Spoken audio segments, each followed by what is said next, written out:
Pwede mo tong gawin kapag madami kang 3D printers. Gumawa ka ng maraming desktops. I-rename bawat isa depende sa kung anong 3D printer yung gagamitin mo. Yung unang desktop ay yung para sa X1 Carbon, ito naman ay yung para sa P1S. Next, may isa pa akong P1S. Hindi ko lang napalitan yung 3D printer pero madali lang yan dito sa device at papalitan ko yung 3D printer. Next ay yung sa Bambolab A1 tapos nang mag-print. Next ay yung Creality K2 Plus.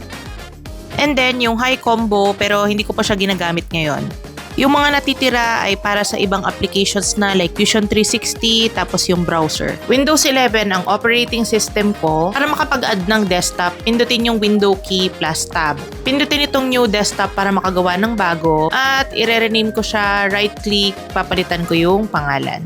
Ganun lang siya kadali. And then, pwede kang magbukas ng application or software dyan. Ang problema lang dito, pwedeng bumagal yung laptop or computer mo kasi ang daming naka-open na software. Ang gamit ko kasing laptop ay Lenovo Legion. Medyo halimaw kaya kaya niya. Pero kung ang ipiprint mo ay iisang product lang naman para sa lahat ng magkakasize na 3D printers, palitan mo na lang siya dito.